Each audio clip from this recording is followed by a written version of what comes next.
I'm Kirsten, I'm a singer. Hey, what's up? I'm Joe. Play drums, do some programming. I'm Tom, I'm a guitarist, and I also do programming with Joe. Tom and I write all the music, and we write the lyrics, and then Kirsten steps in and does her little thing. And I reinterpret the words, channeling my emotions through them, coming up with a melody that suits my voice and the song, and then we'll go into the studio and work things out together.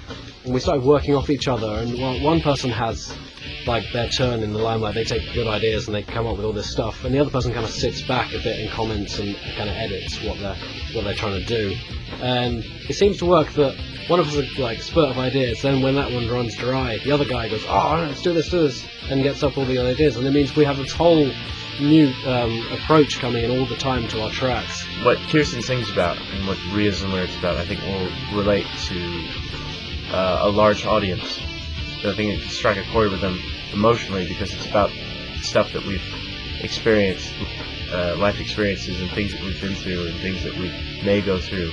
People can relate to negativity a lot more, I think, than they can to positive feelings and positive energy. And I use that when I write lyrics to write about things that I've felt personally and my response to the world and everything around me. The Naughty Corner is my special place where Tom and Joe puts me when we're doing vocals in the studio. I stay in a Naughty Corner for however long they need me to stay.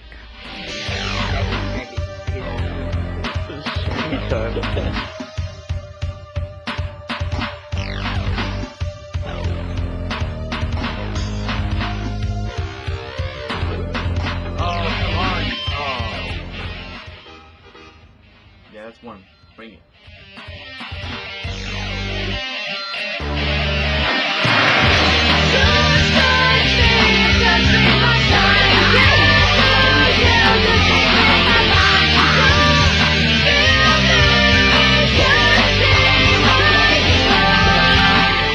I listen to everything. I listen to pop music, hip-hop, rock, metal. I like to keep an open mind because you can draw inspiration from all sorts of music. Well, when I was younger, I used to go on holiday a lot across the continent, and every time we went to a new place, we'd bring back some music from that country. So a lot of the stuff I was brought up listening to is kind of Rai music and ethnic music, kind of Arabic style scale stuff. And I think that's really kind of rubbed off on how I compose and how I feel melodies as I write music. As far as like musical influence is concerned, I didn't really get into rock or any kind of mainstream music until when I was in high school. Before then I listened to classical and Elton John. The only thing besides that was MC Hammer. So I just stroll in the graveyard. This is what Reism does every Saturday. Yeah? Yeah, Kirsten gets sweets and we get to hang with the dead.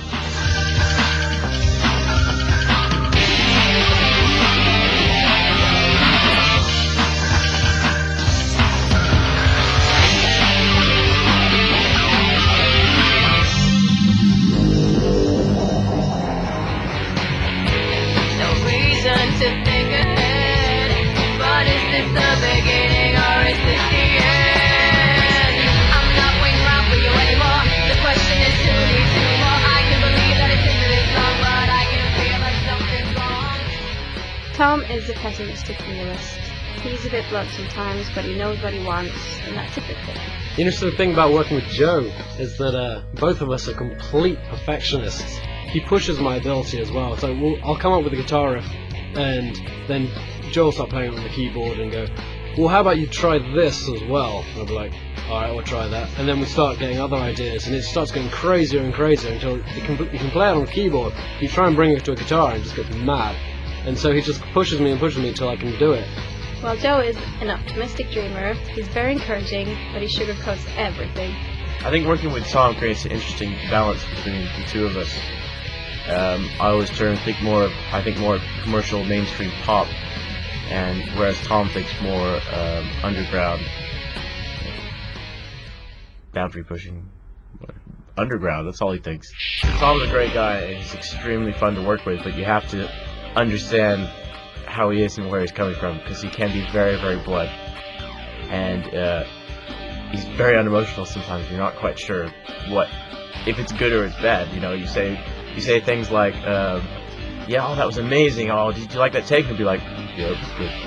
we tried out a number of different singers with this kind of stuff we're doing at the moment, and each time there were shortcomings and everything. Then we tried some other people, and we weren't getting the emotion we really wanted. We were trying to drive these people who never got anything back from them. Whereas Kirsten, we'll throw her in a room, we'll shout at her, we'll tell her to do all these crazy things, say, alright, I want you to sound like you're dying on the phone.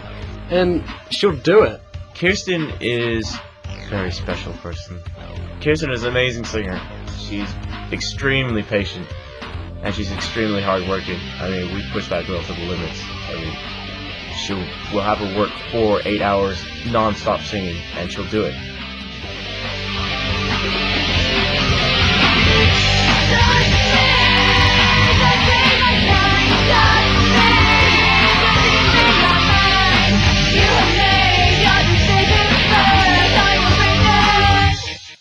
When I go on stage, I like to feed off the band and the audience, and all of the energy I get from that I put into my performance. I don't know if the other guys have said this, but I'm not a very kind of vocal person. I won't express my emotions and my feelings very often through speech. But when I get on stage, I really feel that I can kind of let rip and get everything out of my system, really let all my emotions go.